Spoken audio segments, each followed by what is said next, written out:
Fight fans? It's Michelle Joy Phelps, and I'm joined by AJ himself, Anthony Joshua. How are you doing? I haven't seen you in forever. Forever.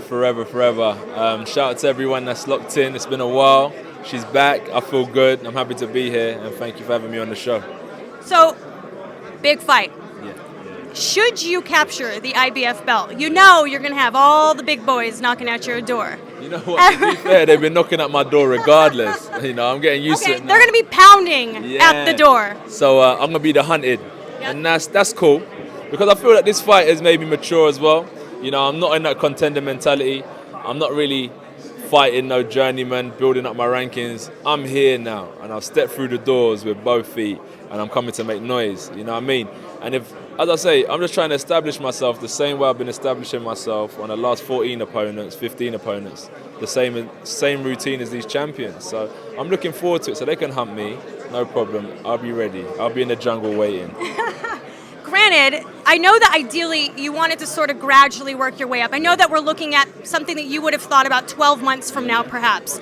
Now, granted that you got this opportunity, you're taking the opportunity, are you prepared to take on the challenges of the likes of Fury and Wilder?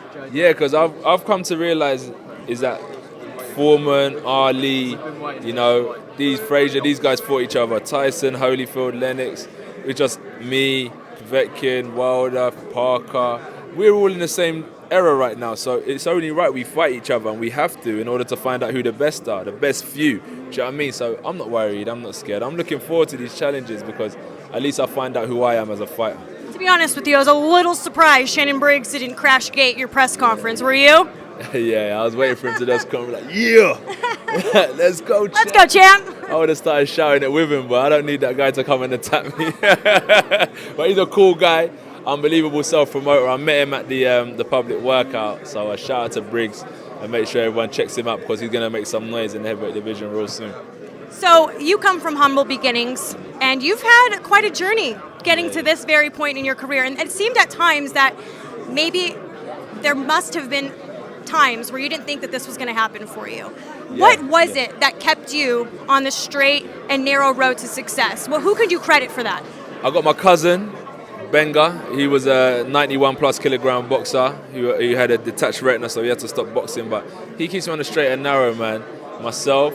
And then as I got older, it's kind of the fact that I didn't go for education system. I didn't go university, so I didn't really have anything to fall back on except for boxing. So as I started realizing life gets tougher as you get older, I started realizing I've got to dedicate myself to this craft and make the most of it. And that's what kept me on the straight and narrow. At the end of the day, when you leave and all the hoopla's over, all the reporters are gone, and you put your head to the pillow, what are you thinking? I think about boxing, like how do I improve?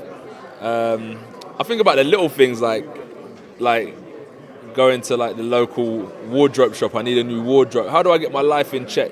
You know what I mean? That's what's important to me because, as you said, when all this disappears and the hype dies down, moving forward, I just got my lifestyle to deal with and just getting my life better in perspective. So it's just pretty chilled, simple. But life has changed a lot, I'm sure. You know, you're featured on Sky a lot. Yeah. You're basically the golden poster of... I'm not the golden poster. I don't know why people say that. Boxing, you are. Boxing's back. Boxing as a whole back, not me. Boxing's back. I just happen to be here. I just happen to be involved in it. I don't like that golden poster shout. Okay, well. Charles is the golden poster. He's got the belt. When I take that from him, then I'll take that title. Okay, fair enough. Yeah, definitely. Now, you obviously have, with Charles Martin, you said that he wasn't your toughest opponent to date. Yeah. Can you explain exactly why that is? Because most people would assume that being that you're fighting a champion, that would be the toughest fight to date. Because I feel like when I look at him, I feel I can beat him, you know. As I said, I always take away the fact that he's a champion and look at the man as an individual. And I feel that Charles shouldn't impose too many threats against me the same way other opponents shall.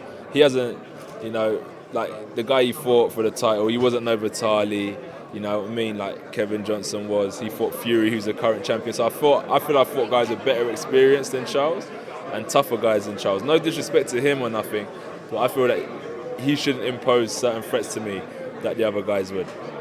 Now, you're one to not chat shit. Sorry, I'm just going to take this off your eye because it looks like it's going to go in your eyeball. You're one to not chat shit, as you say. But Tyson Fury has made several comments to the press that actually made you respond to them because you usually ignore it. Yeah. Why? I was just on my way to training camp, and so I was in the car for like 3 hours, and then my boy was checking his Twitter, and he said, "Chi," he said, "Did you see this?" I said, "What?" So I said, "Nah, I'm not having it." So he caught me at the wrong time. I had the wrong CD in the CD player. I was banging my music, and I just said, "Nah, these boys can't keep on talking about me." I'm not really into that Twitter stuff, because if he sees me, he wouldn't say that to me. And I just told him how it is, and I wouldn't tell him any different face to face either. Why do you think it is that he has this? I'm supposed to be this bodybuilder that can't fight, so why is he so interested in me for? You never hear me talking about no other fighters unless I'm asked about them, because these boys ain't nothing to me, they're just competition. So how do you rate someone like Tyson Fury? Who was his last fight before Klitschko? Chisora. Tyson Fury's been a pro since 2008, and he's only become champion now. Who was he fighting in 15 fights? He was struggling against John McDermott years ago.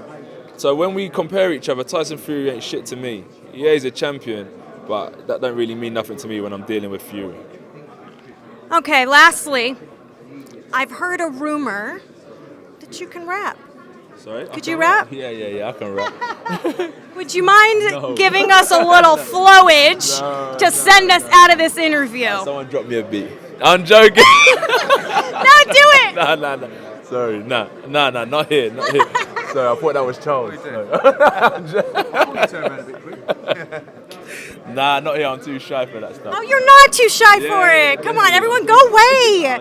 Go away. We'll do a one-on-one, and I'll drop you some lyrics. Post-fight, will you drop me some lyrics? No one else but me. When I get back to the hotel, I'm going to write a post-fight rap. Dedicated to Behind the Gloves. Trust me. Nah, shout out to everyone that's locked in, man. It's been a while. Look, I'm really proud of you. Being able to see, I think the first time I interviewed you, we were 5-0. And that was that in Birmingham? It might have been in Birmingham. No, London. Nah. Was it in London? I can't remember. It was the George Groves, Wembley. Carl Froch rematch. The Wembley Arena. Wembley Stadium, sorry. Crazy, yeah. Seeing how far you come, I'm very proud of you. 2.5 years, man. Yep. We're here, but we already started from the bottom, now we're here. See, I'm already starting. We're not here yet. We're not here yet. We've still got work to do come Saturday. All right. You know what I mean? What do you have to say to the fight fans that are tuning in America? Well, check it out on Showtime. You know, shout out to them for taking the fight. It's my time to make noise in America. And as I said, it's a chance for me to land on the heavyweight division. This is a bit more of a calculated fight. People know what I'm like. I come to war. I'm not one of these guys who talk a good game. And when I step into that ring, if you look at me, I'll take one to give you 5. I'm not going to dance around that ring acting like a chicken. You want to come stand toe to toe, I'm ready to war. So just make sure you look out, because we're bringing the old school boxing back. Very nice. Well, thank you so much, Anthony. I always appreciate your time. Bye, fight fans. Rage. The key is which product really works. Some supplements have ingredients that are just fillers, not life-change tea. For instance, our D365 detox pill is all natural, no fillers, and packs you a punch. This powerful pill will build your immune system, detoxify your body, and give you more energy. We also carry colostrum LD pills, which gives athletes an edge. 20% more lean muscle strength, stamina, and performance. And by the way, it's clinically proven. Get detoxed, get strong at